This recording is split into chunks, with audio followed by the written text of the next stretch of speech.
This is median nerve injury, CTS.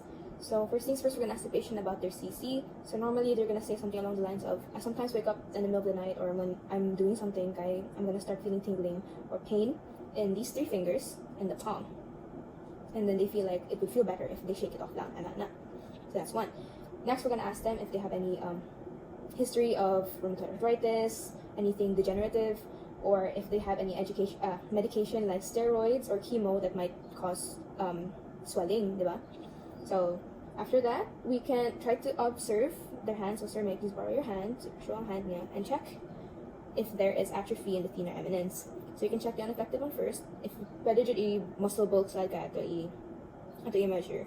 You do the same in the other hand, and then. But the thing is, this would only really come out if it's a really severe case na now of CTS where the thenar eminence would actually be atrophied. So this is just something to look out for. And then next, we can do a sensory assessment. So sir, can you please hold out our hand? We'll start with the unaffected hands. So we'll start with pinprick. So sir, I'm going to be poking you like this. It doesn't hurt, remember. I just need to let you close your eyes and then tell me how you feel. Check for the left hand for the areas that are innervated by the median nerve. So include na lang so that what's not, like the last 2 fingers. So check that's the median part. What's gonna happen is if they have CTS, they would probably not really feel the ones here, the parts that are innervated by the median nerve, but they would feel it if it's at the dorsum or at the other 2 fingers. We can also do light touch and stroking at the same place. We can also do temperature testing, so cold and hot na testing. So after that, we'll check for the patient's range of motion. So we'll ask them to make a fist as much as they can. So chances are they would stop at a certain place lang, maybe like this, because it hurts down. It hurts, so limitation of motion due to pain. And then if you ask them to flex their wrist, they would be able to do it. But if you extend siya, they could probably be up till here lang because limitation of motion due to pain. Kaya the tingling and the paresthesia is gonna start if they try to push it a little further. Okay. Next would be the fine motor coordination. So for this, we can have the patient try to get the 2 magnets, try to pull it apart, like that. You can ask them to type something on a keyboard to see if makaya niya. You can even ask them to you can give them a shirt and ask them to button all the buttons or unbutton them at the same time. So basically, it's more of like a everyday things that where you would need to use the digits and the digits that are innervated by the median nerve. These 3. So you can have them hold a cell phone, make them type something for maybe a minute or 2, and then eventually their grip would get tired, like their hands would get tired. So that's part of functional X. For diagnostics, the best would really be a CT scan to check the actual tunnel, the carpal tunnel, to see if there's an impingement in the nerve. But if that's not possible, or maybe for supplement na lang or physical therapist, we can always do the balance test or the prayer test. Hands out like this in a prayer. So it's forcing wrist extension. So if you hold this for a minute and then the patient would start to feel these symptoms manifest, that's a positive test. We can also do the reverse, which is just this, and the same thing would happen. Next, we have a Tinel's test, where you basically just use the rubber hammer and tap through where the areas where the median nerve innervates, all the way up to the elbow. So if a positive test for this would be that these symptoms will manifest. But the Tinel's test is actually fairly low specificity and low sensitivity. The best would be, one of the high sensitivity and specificity would be carpal compression test, which would just be putting even pressure on top of the carpal tunnel for 30 seconds, and the symptoms would manifest within those 30 seconds. And with that, we can rule in carpal tunnel syndrome. Okay, next we've got plan of care for CTS. So I chose to go for the non-operative management. If the CTS is really severe, the patient can opt to do surgery. And for non-operative management, the first one would be that the patient have nerve protection. So that means wearing a static wrist orthosis in the middle of the night to prevent movement. So it keeps the wrist at neutral, and it lets them sleep properly. So that's one. Another would be patient education. So the patient can do activity modification that keeps the wrist at neutral and reduce forceful prehension. So that would include not carrying too many heavy things, or if they have to type, maybe they can get something more ergonomic that would keep the wrist in a neutral position, like that. Simple lang, instead of the usual ana. Next, we have postural modification. So if the patient has a tendency to stand like this against the wall, and it puts the wrist at a very horrible position for someone with CTS, they should know that as much as possible, it's keep the wrist neutral. So this armchair, where the wrist can sit at neutral when they're sitting, or laying down, that is a good one. Next, we have sensory awareness.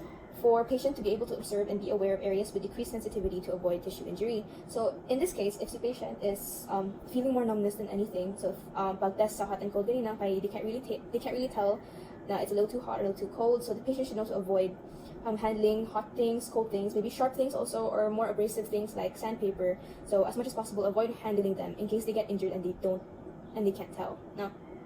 So they should also avoid having to grip things for too long, or hold on to something with the same handle or size. So if they have to hold a tool that's this size, if they can modify the handle to make it as big as this, so it doesn't aggravate their nerve fights better.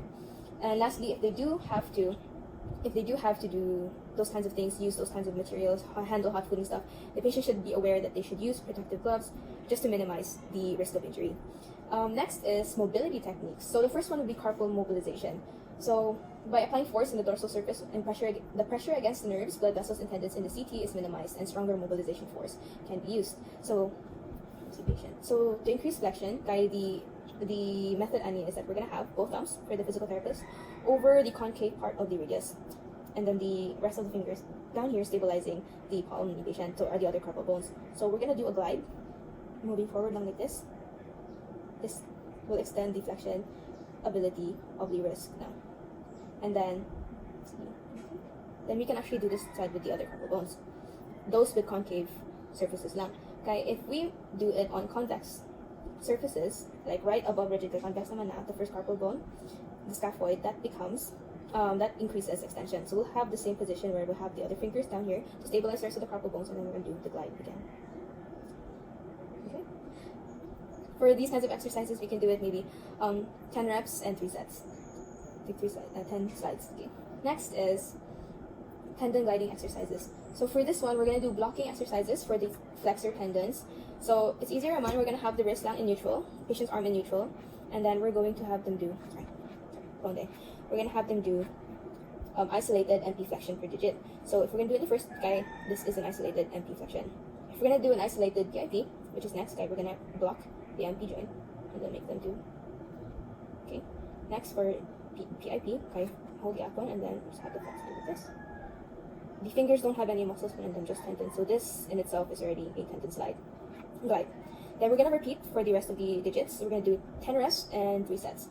For the thumb, however, we're just gonna do a full range of motion flexion for the thumb, and that would be 10 reps and 3 sets gihapon. Okay. Next we have median nerve mobilization, or we're gonna make the nerve move as much as it can. So what we're gonna do is we're gonna do a median nerve floss. So we're gonna have the patient extend their arm sideways like this, and then extend their wrist, thumb, and fingers all the way out. And then the last thing would be to extend their neck the opposite way. Once this happens, you're gonna ask the patient to flex their fingers, which transfers most of the nerve, forces the nerve to move towards here. And then we're gonna do the opposite by flexing the neck and then extending the wrist again, like that, which puts more tension in the wrist side. So they're gonna do this for 10 sets and 3 reps, or until these symptoms start to exacerbate. And this is called medium nerve floss.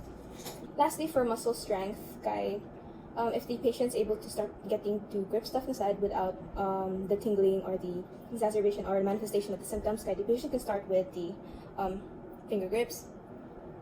So the patient can start with this 10 reps at 3 sets, and then you can do this throughout the day lang, maybe twice or thrice a day.